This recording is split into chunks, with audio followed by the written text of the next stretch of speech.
புரட்சி தலைவர் எம்ஜிஆருக்கு தோன்றியது. அவர் சத்துணவு திட்டத்தை கொண்டு வந்தார். அதனால்தான் இன்றைக்கும் சொல்லுகிறோம், சத்துணவு தந்த சரித்திர நாயகன். சாதாரண உண்மையிலேயே சரித்திரம். அன்றைக்கு அந்த சத்துணவு சாப்பிடுவதற்காக பள்ளிக்கூடத்துக்குள்ளே நுழைந்த குழந்தைகள் தான் இன்றைக்கு தமிழ்நாடு முழுவதும், இந்தியா முழுவதும் அதிகாரிகளாக, அரசு ஊழியர்களாக, எத்தனையோ பெரிய வல்லுநர்களாக, தொழில்நுட்ப புரட்சி செய்து கொண்டிருக்கிற அறிஞர்களாக இன்றைக்கு இருக்கிறார்கள் என்று சொன்னால், அன்றைக்கு அவர் கொடுத்தது, அவர் அந்த அரசு கொடுத்தது, இந்த அண்ணா திராவிட முன்னேற்ற கழகம் என்கிற நம்முடைய கட்சி கொடுத்தது. இந்த கட்சியினுடைய பிறந்த நாளை கொண்டாடுகிற போது நாம் பெருமிதத்தோடு அதை நினைவு கூறுகிறோம். குழந்தைக்கு, பள்ளிக்கூடத்துக்கு போற குழந்தைக்கு காலில் செருப்பு போட்டு பார்த்த தலைவன் புரட்சி தலைவர் எம்ஜிஆர். அதனால சொல்றேன், அவர் எங்களுடைய தலைவர். இந்த கட்சி அதற்கான கட்சி. அண்ணா திராவிட முன்னேற்ற கழகம் என்கிற கட்சி அடிக்கடி சொல்லுவான், இந்த கட்சி இனி அப்படியே அழிஞ்சிருங்க. புரட்சி தலைவர் மறைஞ்ச பிறகு சொன்னானுங்களா இல்லையா? அம்மா அவர்களின் மறைவுக்கு பிறகும் சொன்னான். இன்னைக்கும் ஒரு குரூப்பே வச்சு சொல்லிட்டு இருக்கிறான், அதிமுக அழிஞ்சிரும். நான் சொல்றேன், அதிமுக வரலாற்றில் என்றைக்கும் அழியாது.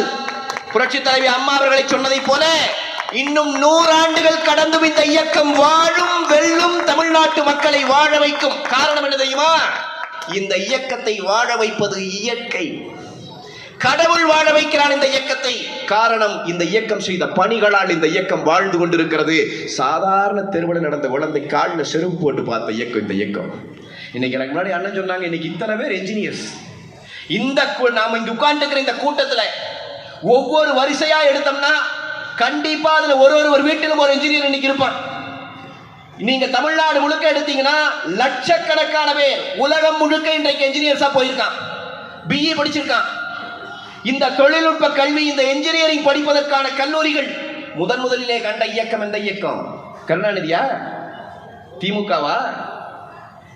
அரசிடம் பணம் இல்லை, பெரிய கல்லூரி அன்னைக்கு தொடங்க முடியாது. இன்னைக்கு நிலைமை இல்லை, அன்னைக்கு வேற நிலைமை.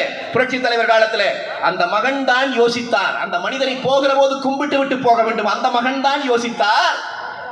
தனியார் கையில காசு வச்சிருக்கிறீங்கள, காசு வச்சிருக்கிற முதலாளி, நீ என்ஜினியரிங் காலேஜ் கட்டு, என்ஜினியரிங் படிக்க வச்சா நான் காசு போட்டு படிக்க வைக்கிறேன், எனக்கு அதுல லாபம் வேண்டாமா? முதலாளி கேட்பாங்க இல்லையா?